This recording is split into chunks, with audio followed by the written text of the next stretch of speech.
a story about Anansi for you. Anansi, the Spider-Man, the trickster, the king of stories, the joker. Everyone liked him, but not really. People grew tired of him, and the king got to hear of this. And the king thought long and hard, what can he do? What can he do to Anansi? And then he had an idea. Call Anansi to me, now. Anansi came to the king. Anansi, I wish to set you a task. I wish you to fetch me 2 things. I wish them to be brought within a week. What are they? Said Anansi. I will not tell you what they are, because that would be far too easy. But you must bring them to me in the week, or I will have you killed. Do you understand? Now go, go. And Anansi left, wondering what to do. But as he did, he heard the king say to his counsellors, who were bending his ear about what were these things? What were these things he was to fetch? I will tell you this afternoon in the garden. Anansi thought, as he walked away from the court, what can I do? And just then he caught sight of a bird.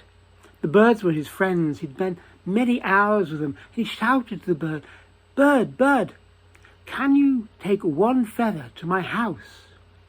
And can you tell all your cousins and friends and all the other birds to take 1 feather to my house and put it outside my front door?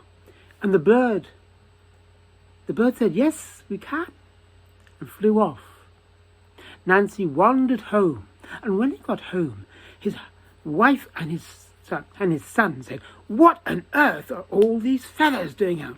And indeed there was a huge pile of multicoloured feathers, all sorts of feathers, from eagles, sparrows, parrots, all the birds of the nation. And Anansi said to his wife and son, quick, quick, stick them to my arms, and cover my whole body with feathers. And that's what they did. They stuck feathers all over his body.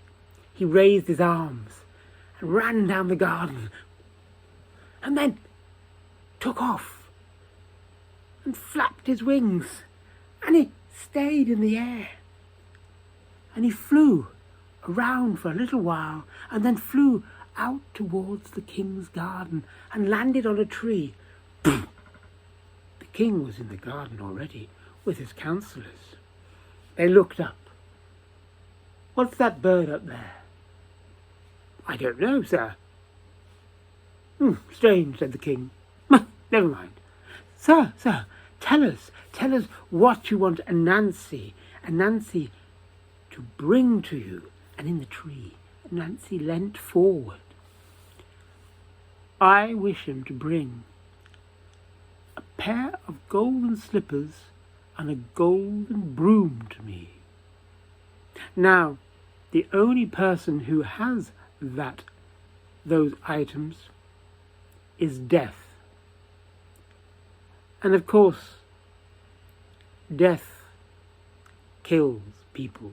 So Anansi dies either way. He dies by being killed by death, or he dies because he has not brought back to me the 2 things I want. Good plan. Good plan. I have him. And up in the tree, Anansi took off, smiling to himself, and flew home. Back at home, Anansi held out his arms and said to his wife and his son, pull off the feathers, And they did that.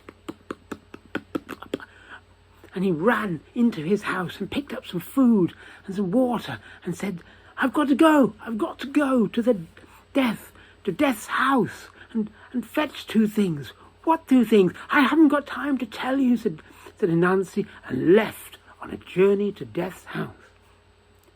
He journeyed on and on and on, and he could just see Death's house. but there was a river in the way. He sat down, wondering what to do, and took out some food. And as he did so, the river rose and gurgled, rose and gurgled and rose and gurgled. And then Anansi thought, I can hear him say something. Feed me, feed me, feed me. So Anansi took a bit of his food and threw it in the river. And the river ate up the food. And Anansi said, I have been good to you. Be good to me. I need to go to the other side. Help me, help me. And the river parted, and there were some stepping stones. So Anansi went across the river on the stepping stones, and there was Death's house. He went to the door and knocked. Not many people came of their own accord to Death's house. And he appeared at the door and smiled and said, Come in, come in. And Anansi went in. He was scared. He was very scared. I've come to say hello, said Anansi. Oh, come in, come in. It's late. You must stay with me all night. I don't get much company here, said Death. And Death showed him to a bedroom where there was a beautiful bed. A bed with a beautiful feather mattress and a beautiful goose duvet. It was quite modern in those days. Sleep, said Death. Catch up with yourself, and I'll see you in the morning. Of course, Anansi knew that he could not sleep because Death would kill him. So he lay under the duvet with his eyes wide open, wondering what to do. Suddenly the door opened and there was Death. You're not asleep. I thought you'd be asleep. How can I help you get to sleep? Anansi said, my feet are cold. Could you bring a pair of golden slippers to me? I can, said Death. I will help you as much as possible to fall asleep. Death left and came back with a beautiful pair of golden slippers and put them on Anansi's feet. Thank you, said Anansi. That's wonderful. Thank you. And Death left. And Anansi lay there, worrying that he should not fall asleep, because if he did fall asleep, he would die. And he managed somehow to stay awake all night. But every hour or so, Death would pop in and have a look to see whether he was awake. And he was. So he'd leave. Next morning, Anansi rose and went to Death's dining room. And there was Death. You're still awake. You're still awake. Oh. Death looked up, and there was a fly flying around. Oh, that's the last thing I need. Death. Anansi saw the golden broom in the corner and picked it up there. Let me help you, sir. Bang, bang, bang, bang. He went after the fly, and for good measure, he just banged Death on the head. Death rose. Whoa, get off, bang, bang, bang. And Anansi ran round and round and round at him, and Death spun round and round and then started spinning out of control. And that was Anansi's chance. He jumped up and ran out of the house as fast as he could. Death came round, having been so dizzy, and said, "What?" and started running after Anansi. And Anansi was charging down with the slippers on his feet, which he took off and tucked into his pockets, and the broom in his hand. Oh, and he came to the river. River, I helped you yesterday. Please let me across.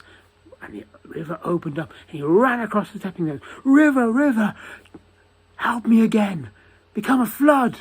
And the river became a flood. And Anansi turned and started running back to his home. And then he thought, in European stories, there should be three things. Oh, never mind. Keep going. And he ran and ran. And Death came to the flood and stopped. There There's no way he'd get across there. So he sat down and just frowned. Anansi got home, smiling to himself, clutching the slippers and the broom, and thought, I'll go to the king now.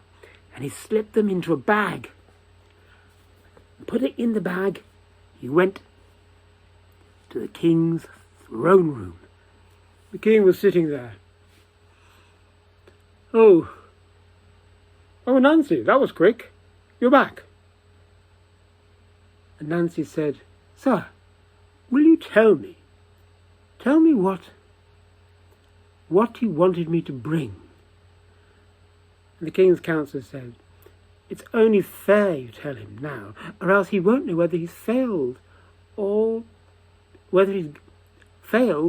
got what you need. It is surprising he's here, isn't it? Okay, said the king. I wish to get him, for you to bring to me a pair of golden slippers and a golden broom. And Anansi produced them out of the bag and handed to the king. And the king was furious. What? How did you get these? Anansi just touched his nose. And then the king said, and another thing, we've seen a strange bird around here. Do you know anything about it, Anansi? Anansi thought, smiled, and decided he would keep that bit of information to himself.